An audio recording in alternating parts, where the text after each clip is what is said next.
श्री राधा कृष्णाभ्या नमः। श्रीमद् भागवत महापुराण 10मो स्कंद 9મો અધ્યાય શ્રી કૃષ્ણની દામોદર લીલા। આ પ્રસંગમાં એક સમયનું તાત્પર્ય છે કારતક મહિનો। પુરાણોમાં આને દામોદર માસ કહે છે। ઇન્દ્રયાગના અવસર પર દાસીઓ બીજા કામમાં વ્યસ્ત હોય એ સંભવ છે। નિયુક્તાસુ આ પદનો અર્થ એવો થાય છે કે યશોદાજીએ જાણી જોઈને દાસીઓને બીજા કામમાં લગાવી હતી। યશોદા નામનો ઉલ્લેખ કરવાનો અભિપ્રાય એ છે કે પોતાના વિશુદ્ધ વાત્સલ્ય પ્રેમના વ્યવહારથી 6 ઐશ્વર્યના સ્વામી ભગવાનને પણ પ્રેમને આધીન થઈને ભક્તિને વશ થઈને ભક્તના હાથે બંધાઈ જવાનો યશ યશોદાજીએ જ આપે છે। ગોપરાજ નંદજીના વાત્સલ્ય પ્રેમના આકર્ષણથી સચ્ચિદાનંદ પરમાત્મા સ્વરૂપ શ્રી ભગવાન નંદ નંદન રૂપે જગતમાં અવતરીને જગતના લોકોને આનંદ પ્રદાન કરે છે। જગતને આ અપ્રાકૃત પરમાનંદનો રસાસ્વાદ કરાવવામાં નંદ બાવા જ કારણ છે। તે નંદજીના પત્ની થવાથી એમને નંદગેહિની કહેવામાં આવ્યા છે। સાથે સાથે નંદગેહિની અને સ્વયં આ બે પદ એ વાતના સૂચક છે કે દહીં મંથનનું કાર્ય તેમના યોગ્ય નથી। તેમ છતાં પુત્ર સ્નેહની વિપુલતાને કારણે એવું વિચારીને કે મારા લાલને મારા હાથનું જ માખણ ભાવે છે, તેથી તેઓ સ્વયં દહીં મંથન કરી રહ્યા હતા। આ શ્લોકમાં ભક્તના સ્વરૂપનું નિરૂપણ છે। શરીરથી દહીં મંથન રૂપી સેવા કાર્ય થઈ રહ્યું છે। હૃદયમાં સ્મરણની ધારા સતત પ્રવાહિત થઈ રહી છે। વાણીમાં બાલચરિત્રનું સંગીત છે। આમ ભક્તના તન મન વચન બધા પોતાના પ્રિય લાલજીની સેવામાં લાગી ગયા છે। સ્નેહ અમૃત પદાર્થ છે, તે સેવાના રૂપે જ વ્યક્ત થાય છે। સ્નેહના જ વિલાસ વિશેષ છે, નૃત્ય અને સંગીત। યશોદાજીના જીવનમાં અત્યારે રાગ અને ભોગ બંને પ્રગટ રૂપે છે। કમરમાં રેશમી વસ્ત્ર દોરીથી કસીને બાંધેલું છે, અર્થાત જીવનમાં આળસ, પ્રમાદ, અસાવધાની નથી। સેવા કરવામાં પૂરી તત્પરતા છે। રેશમી વસ્ત્ર એટલા માટે પહેર્યું છે કે કોઈ પ્રકારની અપવિત્રતા રહી જશે તો મારા કનૈયાને કંઈ થઈ જશે। માતાના હૃદયનો રસ સ્નેહ દૂધ સ્તનમાંથી સ્ત્રવી રહ્યું છે। તે બહાર જોઈ રહ્યું છે કે શ્યામ સુંદર આવે ત્યારે તેમની દ્રષ્ટિ મારા પર પડે અને તેઓ પહેલા માખણ ન ખાતા મને જ પીએ, આ જ તેની લાલસા છે। સ્તનોના કાંપાઓનું કારણ એ છે કે તેમને ભય છે કે ક્યાંક મારું પાન નહીં કરે તો। કંકડ અને કુંડળ ઉછળી ઉછળીને માને વધાઈ આપે છે। યશોદાજીના હાથમાં કંકણ એટલા માટે ખણખણી રહ્યા છે કે આજે તેમના હાથોમાં રહીને ધન્ય થઈ ગયા કે જે હાથ ભગવાનની સેવામાં લાગેલા છે। અને કુંડળ યશોદા મૈયાના મુખથી લીલા ગાન સાંભળીને પરમાનંદ બની હાલતા હાલતા કાનોની સફળતા સૂચવી રહ્યા છે। હાથ તે જ ધન્ય છે જે ભગવાનની સેવા કરે, અને કાન તે ધન્ય છે જેમાં ભગવાનના લીલા ગુણ ગાનની અમૃતધારા પ્રવેશ કરતી રહે। મુખ પર પરસેવો અને માલતીના પુષ્પો નીચે પડ્યા તે તરફ માનું ધ્યાન નથી। તેઓ શૃંગાર અને શરીરને વિસારી ચૂક્યા છે, અથવા માલતીના પુષ્પો સ્વયં માથાના અંબોડામાંથી છૂટીને ભગવાનની માતાના ચરણોમાં રહેવામાં પોતાનું સૌભાગ્ય માને છે। કહે છે, અમે માથા પર રહેવાના અધિકારી નથી। હૃદયમાં લીલાની સૂક્ષ્મૃતિ, હાથોમાં દધી મંથન અને મુખમાં લીલા ગાન, આ પ્રમાણે તન, મન અને વચન ત્રણેયનો શ્રી કૃષ્ણ સાથે સંયોગ થતા જ શ્રી કૃષ્ણ માં માં પુકારવા લાગ્યા। અત્યાર સુધી ભગવાન શ્રી કૃષ્ણ સૂતા હતા। માની સ્નેહ સાધનાએ તેમને જગાડી દીધા। તેઓ નિર્ગુણમાંથી સગુણ થયા, અચલમાંથી ચલ થયા, નિષ્કામમાંથી સકામ થયા અને સ્નેહ ભૂખ્યા થઈ મા પાસે ગયા। શા માટે મા પાસે આવ્યા? તો કહે છે કે સ્તન્ય કામઃ, દહીં મંથન કરતા હતા ત્યારે આવ્યા, ઠાલા બેઠેલાની પાસે નહીં। ભગવાન સર્વત્ર સાધનાની પ્રેરણા આપે છે, પોતાની તરફ આકૃષ્ટ કરે છે, પરંતુ રવૈયો પકડીને તેમને રોકી લીધા। માં, હવે તારી સાધના પૂરી થઈ ગઈ। હવે હું તારી સાધનાનો આથી વધારે ભાર નથી સહી શકતો। માં પ્રેમમાં ડૂબી ગયા, ન્યાલ થઈ ગયા। મારો લાલો મને આટલો પ્રેમ કરે છે। માં લાલાને રોકવા લાગ્યા, જરા મને માખણ તો કાઢી લેવા દે। ઉ ઉ ઉ મારે દૂધ પીવું છે। બંને હાથથી માની કમર પકડીને એક પગ ઢીંચણ પર મૂક્યો અને શરીર પર ચડી ગયા. સ્તનમાંથી દૂધ વરસી પડ્યું. માં દૂધ પીવડાવવા લાગ્યા. લાલજી હસવા લાગ્યા.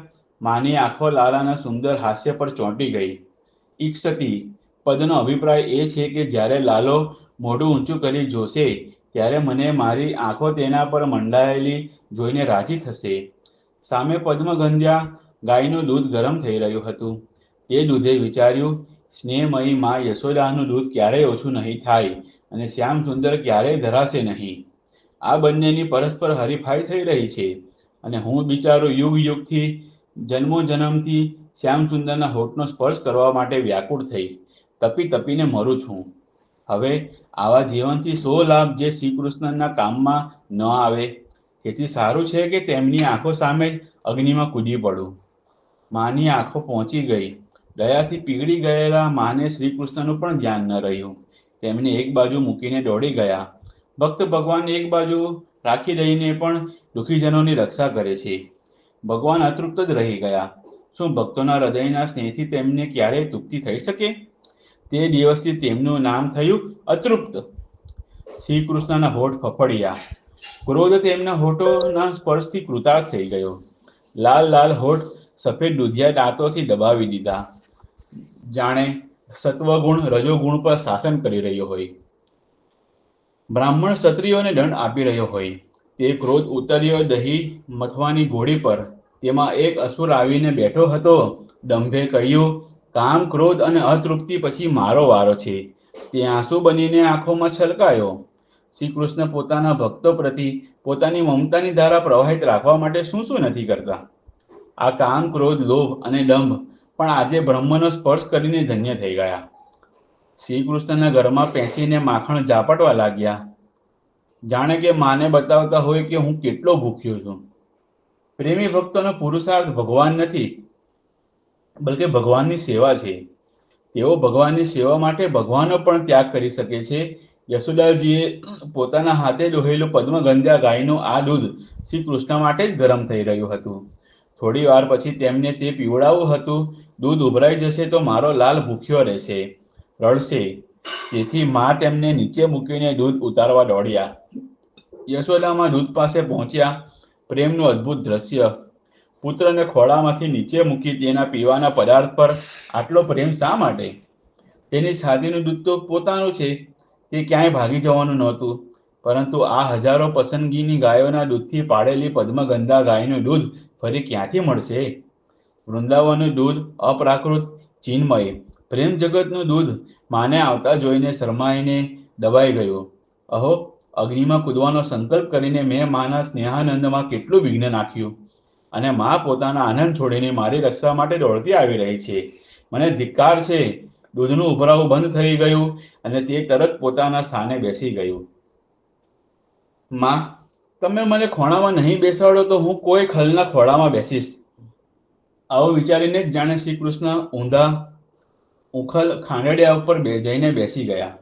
ઉદાર પુરુષ ભલે ને ખલની સાથે જઈને બેસે, પરંતુ તેનો શીલ સ્વભાવ બદલાતો નથી. ખાંડડિયા પર બેસીને પણ તેઓ વાંદરાને માખણ વહેંચવા લાગ્યા. સંભવ છે કે રામાવતાર વખતે જે કૃતજ્ઞતાનો ભાવ ઉદિત થયો હતો તેના કારણે અથવા હમણાં જે ક્રોધ આવી ગયો હતો તેનું પ્રાયશ્ચિત કરવા માટે. શ્રી કૃષ્ણના નેત્રો છે ચૌર્ય વિસંગતિ, ધ્યાન કરવા યોગ્ય. આમ તો તેમના લલિત સુંદર, કલિત જાણેલા, છલિત છેતરનારા, બલિત બળશાળી, ચકતી વિસ્મિત વગેરે અનેક પ્રકારના ધ્યાન નેત્ર છે, પરંતુ તે પ્રેમીજનોના હૃદયમાં ઊંડો ઘા કરે છે. ભયથી ભાગી જનારા ભગવાન છે. આ એક અપૂર્વ દર્શન છે. પોતાના ઐશ્વર્યને તો જાણે માતાના વાત્સલ્ય પ્રેમ પર ન્યોછાવર કરીને વ્રજની બહાર જ ફેંકી દીધું છે. કોઈ અસુર અસ્ત્ર શસ્ત્ર લઈને આવતો ત્યારે શ્રી કૃષ્ણ સુદર્શન ચક્રનું સ્મરણ કરતા, પરંતુ માની લાકડીથી બચવા માટે તેમની પાસે કોઈ અસ્ત્ર શસ્ત્ર નથી. ભગવાનની આ ભયભીત છબી કેટલી મધુર છે. ધન્ય છે આ ભયને. મા યશોદાનું શરીર અને શૃંગાર બંને તેમનો વિરોધ કરવા લાગ્યા. તમે પ્રિય કનૈયાને કેમ ભગાડી રહ્યા છો? પરંતુ મૈયાએ તેમને પકડીને જ છોડ્યા. વિશ્વના ઇતિહાસમાં ભગવાનના સંપૂર્ણ જીવનમાં પહેલી વાર સ્વયં વિશ્વેશ્વર ભગવાન માની સામે અપરાધી બનીને ઊભા છે. જાણે અપરાધી પણ હું જ છું. આ સત્યને પ્રત્યક્ષ દેખાડી દીધું. ડાબા હાથે બંને આંખો ચોળીને જાણે મા પાસે કહેવડાવવા માંગે છે કે આ કોઈ કર્મના કરતા નથી. ઉપર જોવાનું કારણ એ છે કે જ્યારે મા સ્વયં મારવા માટે તૈયાર છે ત્યારે મને કોણ મદદ કરશે? નેત્ર ભયથી વિવળ થઈ રહ્યા છે. એ ભલે કહી દે કે મેં નથી કર્યું, પણ અમે કઈ રીતે કહીએ? પછી તો લીલા જ બંધ થઈ જશે. માએ ધમકાવ્યા, અરે તોફાની વાંદરાના ભાઈ, ઘોડી ફોડ. હવે જોઉં છું તને માખણ ક્યાંથી મળે છે. આજે હું તને એવો બાંધીશ કે ન તો તું તારા મિત્રો સાથે રમવા જઈ શકીશ કે અને ન માખણ ચોરી વગેરે ઉત્પાત પણ કરી શકીશ. અરે માં, મને માર નહીં. માએ કહ્યું, જો તને માર પડવાની આટલી બીક હતી તો ઘોડી કેમ ફોડી? શ્રી કૃષ્ણ, અરે માં, હું હવેથી આવું ક્યારેય નહીં કરું. તું તારા હાથમાંથી લાકડી ફેંકી દે. શ્રી કૃષ્ણનું ભોળપણ જોઈને માનું હૃદય ભરાઈ ગયું. વાત્સલ્ય સ્નેહના સમુદ્રમાં ભરતી આવી. તે વિચારવા લાગ્યા, લાલો બહુ બી ગયો છે. ક્યાંક છૂટો મૂકો તો ભાગીને વનમાં જતો ન રહે. ક્યાં ભટકશે, ભૂખ્યો તરસ્યો રહેશે. તેથી તેને થોડી વાર તો બાંધી જ મૂકું. દૂધ માખણ તૈયાર થશે ત્યારે મનાવી લઈશ. આવું વિચારીને માએ કનૈયાને બાંધવાનો વિચાર કર્યો. બાંધવા પાછળ પણ માનવ વાત્સલ્ય જ હતું. ભગવાનના ઐશ્વર્યનું અજ્ઞાન બે પ્રકારનું હોય છે. એક તો સાધારણ પ્રાકૃત જીવોને થતું અને બીજું ભગવાનના નિત્ય સિદ્ધ પ્રેમીજનોને થતું. યશોદા મૈયા વગેરે ભગવાનની સ્વરૂપ ભૂતા ચિન્મયી લીલાના અપ્રાકૃત નિત્ય સિદ્ધ પરિજન છે. ભગવાનના પ્રતિ વાત્સલ્ય ભાવ, શિશુ પ્રેમની અધિકતાને કારણે જ તેમનું ઐશ્વર્ય જ્ઞાન પરાજિત થઈ જાય છે. અન્યથા તેમનામાં અજ્ઞાનની સંભાવના જ નથી. એમની સ્થિતિ તુર્યાવસ્થા અથવા સમાધિનું પણ અતિક્રમણ કરીને સહજ પ્રેમમાં રહે છે. ત્યાં પ્રાકૃત અજ્ઞાન, મોહ, રજોગુણ અને તમોગુણની તો વાત જ શી કરવી. પ્રાકૃત સત્વની પણ ગતિ નથી. તેથી એમનું અજ્ઞાન પણ ભગવાનની લીલાની સિદ્ધિ માટે તેમની લીલા શક્તિનો જ એક ચમત્કાર વિશેષ છે. ત્યાં સુધી હૃદયમાં જળતા રહે છે જ્યાં સુધી ચેતનનું સ્ફુરણ થતું નથી. શ્રી કૃષ્ણ હાથમાં આવી જવાથી યશોદા માએ લાકડી ફેંકી દીધી. આ બધી રીતે સ્વાભાવિક છે. મારી તૃપ્તિનો પ્રયત્ન છોડીને નાની મોટી વસ્તુ પર દ્રષ્ટિ નાખવી એ માત્ર અર્થહાનિનું કારણ નથી, પણ મને પણ આંખોથી દૂર કરી દે છે. પરંતુ બધું જ છોડીને મારી પાછળ દોડવું મારી પ્રાપ્તિનો હેતુ છે. શું મૈયાના કાર્યથી આ વાતનો બોધ નથી મળતો? મને યોગીઓની બુદ્ધિ પણ પકડી શકતી નથી, પરંતુ જે બધી બાજુથી મોઢું ફેરવીને મારી તરફ દોડે છે, હું તેની મુઠ્ઠીમાં આવી જાઉં છું. આવું વિચારીને જ ભગવાન યશોદાજીના હાથે પકડાઈ ગયા. આ 13મા શ્લોકમાં શ્રી કૃષ્ણને બ્રહ્મરૂપ બતાવ્યા છે. ઉપનિષદોમાં જેમ બ્રહ્મનું વર્ણન છે, અપૂર્વમ, અનપરમ, અનંતરમ, અબાહ્યમ વગેરે, તે જ વાત અહીં શ્રી કૃષ્ણના સંબંધમાં છે. તે સર્વનું અધિષ્ઠાન, સર્વસાક્ષી, સર્વાતીત, સર્વાંતયામી, સર્વના ઉપાદાન અને સર્વરૂપ બ્રહ્મ જ યશોદા માના પ્રેમને વશ બંધાઈ રહ્યા છે. બંધનરૂપ હોવાના કારણે તેમનામાં કોઈ પ્રકારની અસંગતિ અથવા અનૌચિત્ય પણ નથી. એ ફરી ક્યારેય ખાંડણિયા પર જઈને ન બેસે તે માટે ખાંડણિયાથી બાંધવા જ યોગ્ય છે. કારણ કે ખલનો વધારે સંગ થાય તો મનમાં ઉદ્રેક થઈ જાય છે. આ ખાંડણીઓ પર ચોર જ છે, કારણ કે તેણે કનૈયાને ચોરી કરવામાં મદદ કરી છે. બંને બાંધવાને પાત્ર હોવાથી યશોદાજીએ બંનેને બાંધવાનો પ્રયત્ન કર્યો. યશોદામાં જેમ જેમ પોતાના સ્નેહ, મમતા વગેરે ગુણો, સદગુણો અથવા દોરડાથી શ્રી કૃષ્ણનું પેટ ભરવા લાગ્યા, તેમ તેમ પોતાની નિત્ય મુક્તતા, સ્વતંત્રતા વગેરે સદગુણોથી ભગવાન પોતાના સ્વરૂપને પ્રગટ કરવા લાગ્યા. સંસ્કૃત સાહિત્યમાં ગુણ શબ્દના ઘણા અર્થ છે. સદગુણ, સત્વ વગેરે ગુણ અને દોરડું, સત્વ, રજ વગેરે ગુણ પણ અખિલ બ્રહ્માંડ નાયક ત્રિલોકનાથ ભગવાનને સ્પર્શ કરી શકતા નથી. પછી આ નાનકડો ગુણ 2 વેતની દોરી તેમને કઈ રીતે બાંધી શકે? આ જ કારણે યશોદાજીનું દોરડું ઓછું પડે છે. સંસારના વિષયો ઇન્દ્રિયોને જ બાંધવામાં સમર્થ છે. વિષ્ણિવંતી ઇતિ વિષયાઃ, એ હૃદયમાં સ્થિત અંતર્યામી અને સાક્ષીને બાંધી શકતા નથી. ત્યારે ગાયને બાંધવાનું ડામણું ગોપતિ ઇન્દ્રિયો અથવા ગાયોના સ્વામીને કઈ રીતે બાંધી શકે? વેદાંતના સિદ્ધાંત પ્રમાણે અધ્યસ્થમાં જ બંધન હોય છે, અધિષ્ઠાનમાં નહીં. ભગવાન શ્રી કૃષ્ણનું ઉદર અનંત કોટી બ્રહ્માંડનું અધિષ્ઠાન છે. તેને કઈ રીતે બાંધી શકાય? ભગવાન જેને પોતાની કૃપા દ્રષ્ટિથી જોઈ લે છે તે જ સદાને માટે બંધન મુક્ત થઈ જાય છે. યશોદામાં પોતાના હાથમાં જ દોરડું લેતા તેના પર શ્રી કૃષ્ણની દ્રષ્ટિ પડી, જે સ્વયં મુક્ત થઈ જતું. પછી તેમાં ગાંઠ કઈ રીતે બંધાય? કોઈ સાધક જો પોતાના ગુણ દ્વારા ભગવાનને રીઝવવા ઈચ્છે છે તો રીઝવી શકતો નથી. જાણે આ વાતને સિદ્ધ કરવા માટે કોઈ પણ ગુણ દોરડું ભગવાનના ઉદરને બાંધવામાં સમર્થ ન થયું. દોરડું 2 આંગણ જ ઓછું કેમ થયું?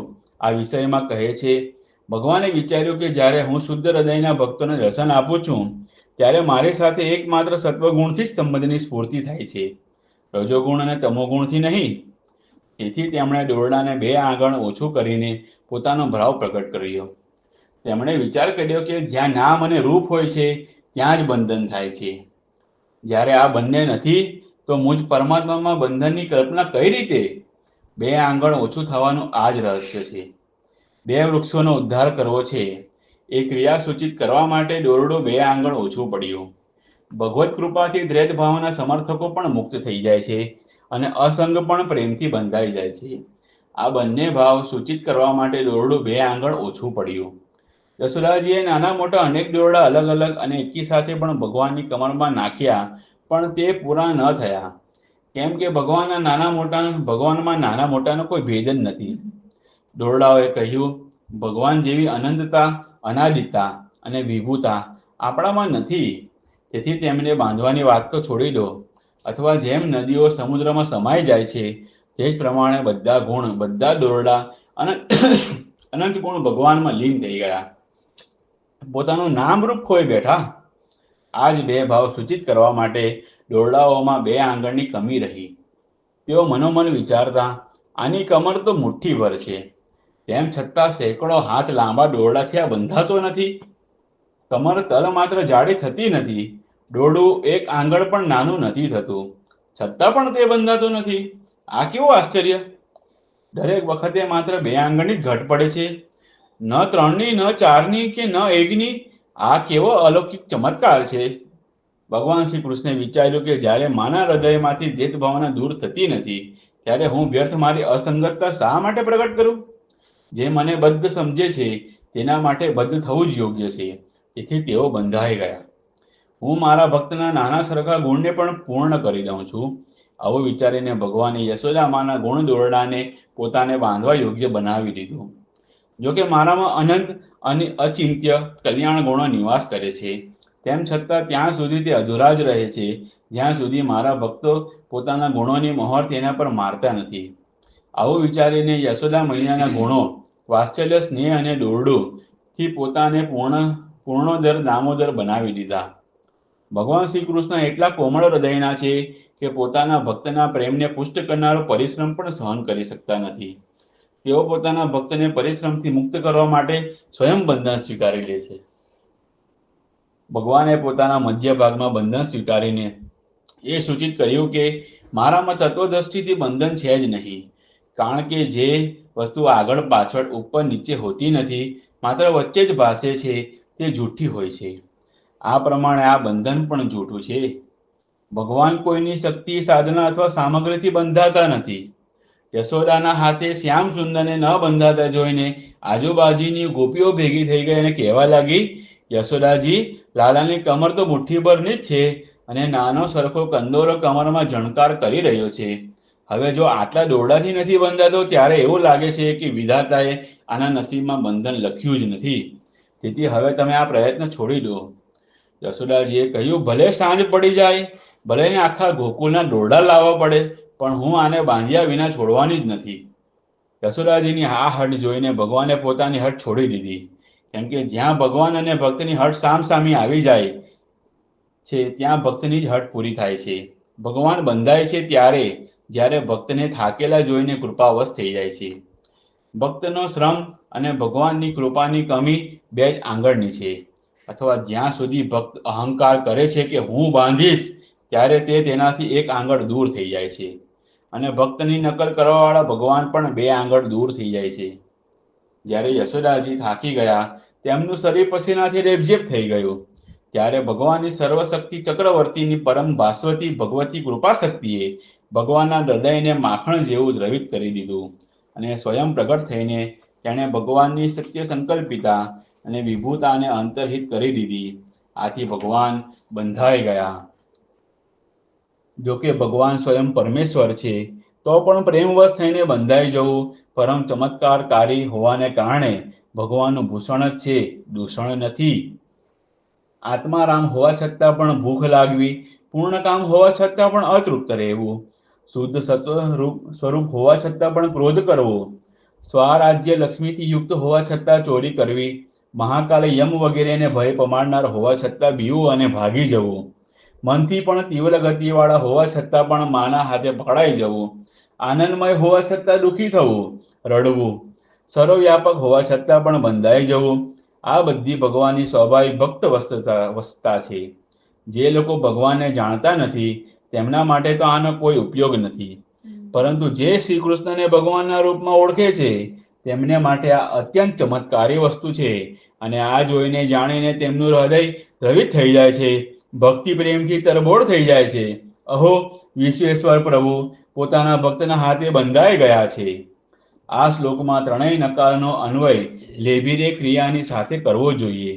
નથી પામી શક્યા, નથી પામી શક્યા, નથી પામી શક્યા. જ્ઞાની પુરુષો પણ ભક્તિ કરે તો તેમને આ સગુણ ભગવાનની પ્રાપ્તિ થઈ શકે છે, પરંતુ બહુ કઠિનતાથી. ખાંડણિયાથી બંધાયેલા ભગવાન સગુણ છે, તે નિર્ગુણ પ્રેમીને કઈ રીતે મળશે? સ્વયં બંધાઈને પણ બંધનમાં પડેલા યક્ષોની મુક્તિની ચિંતા કરવી સત્પુરુષો માટે સર્વથા યોગ્ય છે.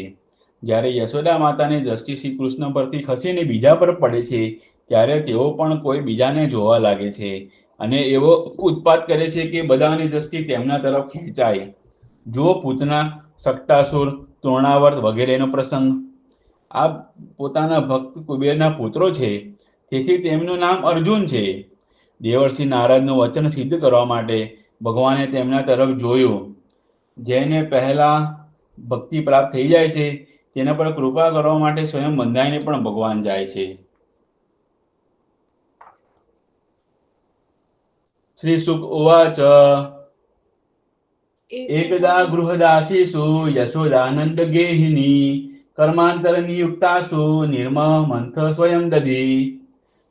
શ્રી સુખદેવજી કહે છે, પરીક્ષિત, એક સમયે નંદરાણી યશોદાજીએ ઘરની દાસીઓને તો બીજા કામમાં લગાવી દીધી અને સ્વયં પોતાના લાલને માખણ ખવડાવવા માટે દહીં મંથન કરવા લાગ્યા. મેં તેમને અત્યાર સુધી ભગવાનની જે લીલાઓનું વર્ણન કર્યું છે, યશોદાજી દહીં મંથન કરતા કરતા તે બધી લીલાઓનું સ્મરણ પણ કરતા હતા અને ગાતા પણ હતા. તેમણે પોતાના સ્થૂળ કટીભાગમાં મેખલાથી બાંધેલું રેશમી વસ્ત્ર ધારણ કર્યું હતું. તેમના સ્તનમાંથી પુત્ર સ્નેહની વિપુલતાને કારણે દૂધ સ્રવતું હતું અને તેમનું આખું શરીર આમ તેમ ડોલતું હતું. નેત્રો ખેંચવાના શ્રમથી હાથ કંઈક થાકી ગયા હતા. હાથમાં પહેરેલા કંકણ અને કર્ણફૂલ હાલી રહ્યા હતા. મુખ પર પસીનાના બૂંદ આવી ગયા હતા. અંબોડામાંથી માલતીના પુષ્પો સરી પડતા હતા. આ પ્રમાણે યશોદાજી દહીં મંથન કરી રહ્યા હતા. તે સમયે ભગવાન શ્રી કૃષ્ણ સ્તનપાન કરવા માટે દહીં મંથન કરતા પોતાની મા પાસે આવ્યા. તેમણે માના હૃદયમાં પ્રેમ અને આનંદને ઉત્પન્ન કરતા રવૈયાને પકડી લીધો અને જનનીને મંથન કરતા અટકાવી દીધા. શ્રી કૃષ્ણ મા યશોદાના ખોળામાં ચડી ગયા. વાત્સલ્ય સ્નેહની અધિકતાથી તેમના સ્તનોમાંથી દૂધ તો સ્રવી જ રહ્યું હતું. તેઓ લાલને પીવડાવવા લાગ્યા અને મંદ મંદ હાસ્યયુક્ત તેમનું મુખ નિરખવા લાગ્યા. એટલામાં જ બીજી બાજુ ચૂલા પર મૂકેલા દૂધમાં ઉભરો આવ્યો. તે જોઈને યશોદાજી તેમને અતૃપ્ત છોડીને જલ્દીથી દૂધ ઉતારવા માટે દોડી ગયા. આથી શ્રીકૃષ્ણને ગુસ્સો આવ્યો. તેમણે ફરકતા લાલ હોઠને દાંતમાં દબાવી પાસે પડેલો પથ્થર મારીને દહીં મથવાની ગોળી ફોડી નાખી અને આંખોમાં બનાવટી આંસુ લાવીને બીજા ઓરડામાં જઈને એકલા તાજું માખણ ખાવા લાગ્યા. યશોદાજી ઉભરાતા દૂધને ઉતારીને પછી દહીં મંથન વાળા દોરડામાં આવ્યા. ત્યાં જોયે છે તો દહીં મથવાની ગોળીના ટુકડા થઈ ગયા છે.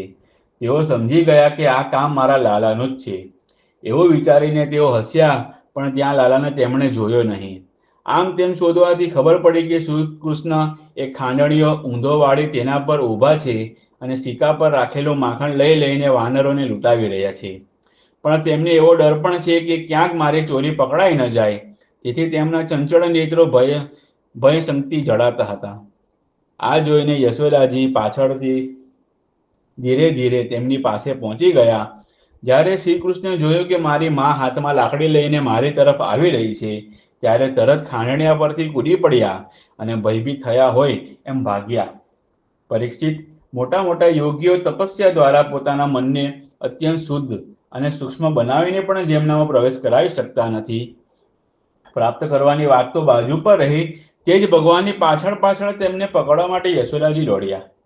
જ્યારે આ પ્રમાણે મા યશોદા શ્રી કૃષ્ણની પાછળ દોડવા લાગ્યા, ત્યારે થોડી જ વારમાં મોટા મોટા અને હાલતા નિતમને કારણે અંબોડાની ગાંઠ ઢીલી પડી ગઈ. તેઓ જેમ જેમ આગળ વધતા પાછળ પાછળ વેણીમાં ગૂંથેલા ફૂલ ખરી પડ્યા હતા. આ પ્રમાણે યશોદાજી તેમને જેમ તેમ કરીને પકડી શક્યા. શ્રી કૃષ્ણનો હાથ પકડીને તેઓ તેમને બીવડાવવા ધમકાવવા લાગ્યા. તે સમયે શ્રી કૃષ્ણનું સ્વરૂપ જોવા જેવું વિલક્ષણ હતું. ગુનો તો કર્યો જ હતો, તેથી રડવું રોકાવા છતાં રોકાતું ન હતું. હાથોથી આંખો ચોડી રહ્યા હતા, તેથી મોઢા ઉપર કાજળ ફેલાઈ ગયું હતું. માર પડવાના ભયથી આંખો અદ્ધર ચડી ગઈ હતી. તેના કારણે વ્યાકુળતા સ્પષ્ટ જણાતી હતી. જ્યારે યશોદાજીએ જોયું કે લાલો બહુ ગભરાઈ ગયો છે, ત્યારે તેમના હૃદયમાં વાત્સલ્ય સ્નેહ ઉભરાઈ આવ્યો. તેમણે લાકડી ફેંકી દીધી. ત્યાર પછી વિચાર્યું કે આને એકવાર દોરડાથી બાંધી દેવો જોઈએ, અન્યથા આ ક્યાંક નાસી જશે. પરીક્ષિત, સાચું પૂછો તો યશોદા મૈયા પોતાના બાળકના ઐશ્વર્યને જાણતા ન હતા. જેમાં ન બહાર છે, ન અંદર, ન આદિ છે, ન અંત, જે જગતના પહેલા પણ હતા, પછી પણ રહેશે. આ જગતની અંદર તો છે જ, બહારના રૂપોમાં પણ છે. વધારે તો શું, જગતના રૂપમાં પણ સ્વયં તે જ છે. એટલું જ નહીં, જે સમસ્ત ઇન્દ્રિયોથી પર અને અવ્યક્ત છે, તે જ ભગવાને મનુષ્ય જેવું રૂપ લીધું હોવાને કારણે પુત્ર સમજીને યશોદાજી દોરડાથી ખાંડણિયા સાથે એ રીતે બાંધી દે છે, જાણે કોઈ સામાન્ય બાળક હોય. જ્યારે મા યશોદા પોતાના તોફાની અને ચાલાક પુત્રને દોરડાથી બાંધવા લાગ્યા, ત્યારે તે 2 આંગણ ઓછું પડ્યું. ત્યારે તેમણે બીજું દોરડું લાવીને તેની સાથે જોડ્યું. જ્યારે તે પણ નાનું પડ્યું, ત્યારે તેની સાથે બીજું દોરડું જોડ્યું. આ પ્રમાણે તેઓ જેમ જેમ દોરડા લાવીને જોડતા ગયા, તેમ તેમ જોડ્યા પછી 2 આંગણ નાના પડતા ગયા. યશોદાજીએ ઘરના બધા દોરડા ગાંઠ્યા, છતાં પણ તેઓ ભગવાન શ્રી કૃષ્ણને બાંધી ન શક્યા. તેમની અસફળતાને જોઈ રહેલી ગોપીઓ હસવા લાગી અને તે સ્વયં પણ હસતા હસતા વિસ્મિત થઈ ગયા. ભગવાન શ્રી કૃષ્ણે જોયું કે મારી માનું શરીર પસીનાથી લથપથ થઈ ગયું છે, અંબોડામાં ગૂંથેલી વેણી પડી ગઈ છે અને તે બહુ થાકી પણ ગયા છે. ત્યારે કૃપા કરીને તેઓ સ્વયં પોતાની માતાના બંધનમાં આવ્યા. પરીક્ષિત, ભગવાન શ્રી કૃષ્ણ પરમ સ્વતંત્ર છે. બ્રહ્મા, ઇન્દ્ર વગેરે સહિત આ સંપૂર્ણ જગત તેમના વશમાં છે. તેમ છતાં આ પ્રમાણે બંધાઈને તેમણે સંસારને એ વાત દેખાડી દીધી કે હું મારા પ્રેમી ભક્તોના વશમાં છું.